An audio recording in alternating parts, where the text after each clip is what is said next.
Hello दोस्तों, मैं हूं रमेश। नॉलेज स्प्राउट चैनल में आपका स्वागत है। आज की इस वीडियो का टॉपिक है हमारा future of civil engineers in India. ठीक है, ये अपने आप में बहुत ही ज़्यादा इम्पोर्टेंट टॉपिक है।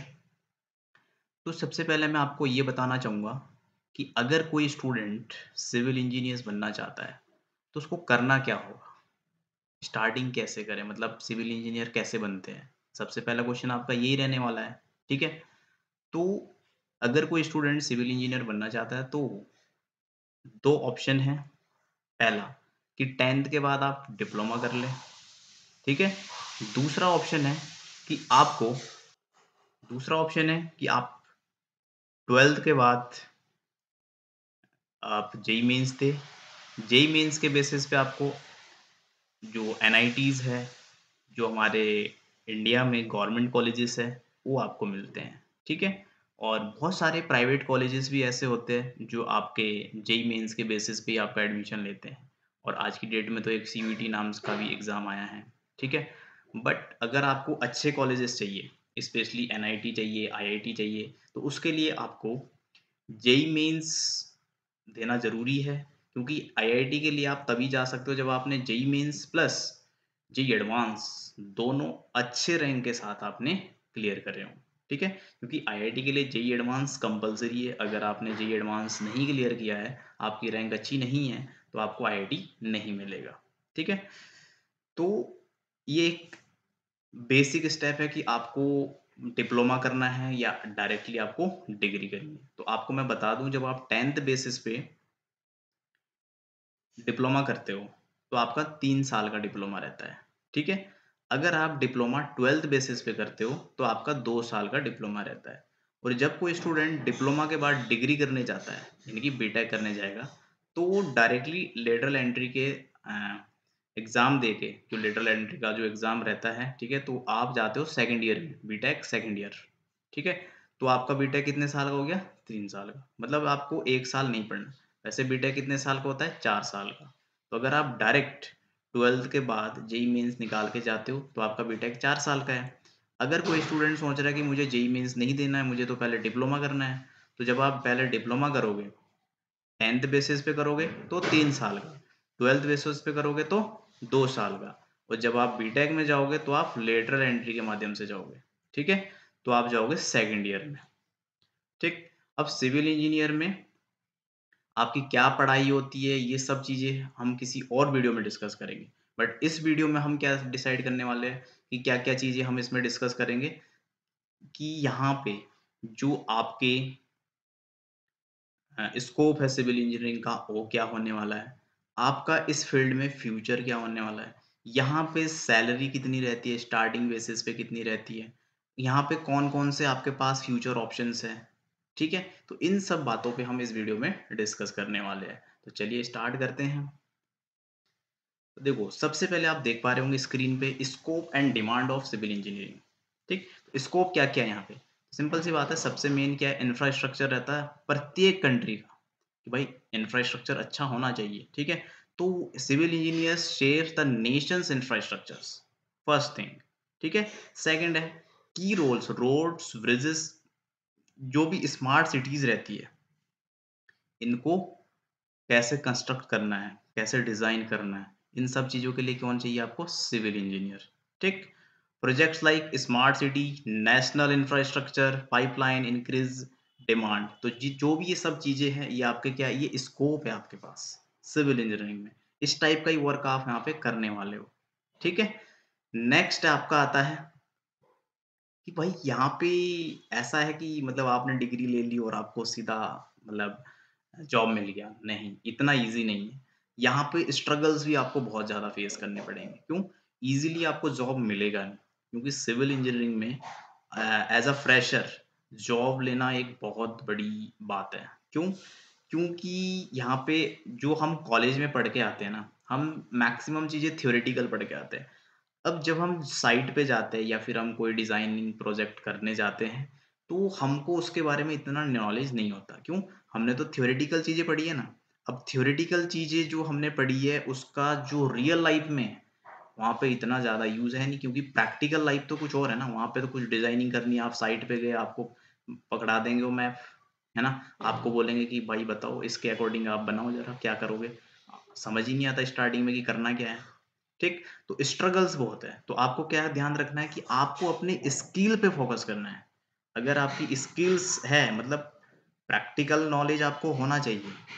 अगर आपने सिर्फ थ्योरेटिकल चीज़ें रट रखी है और बस आप सोच रहे हो कि हम साइट पे जाके बहुत कुछ कर जाएँगे, नहीं, वो आप गलत सोच रहे हैं, ठीक है? तो limited job opportunity, freshers struggle due to lack of experience. आसानी से फ्रेशर को जॉब नहीं देता है कोई। और स्टार्टिंग सैलरी 15,000 से 25,000 के बीच। 25,000 भी शायद ही कोई ऐसी कंपनी जैसे एल&टी, इस टाइप की जो कंपनी है, बड़ी कंपनियाँ हैं, वही आपको इतनी सैलरी देगी, नहीं तो मतलब इससे ज़्यादा सैलरी सिविल इंजीनियरिंग में, ठीक है? तो यहाँ पे work life balance, long hours, remote site locations, मतलब ये सब चीज़ें आपको फेस करनी पड़ेगी, ठीक है? Practical knowledge gap, strong theory, weak real world application.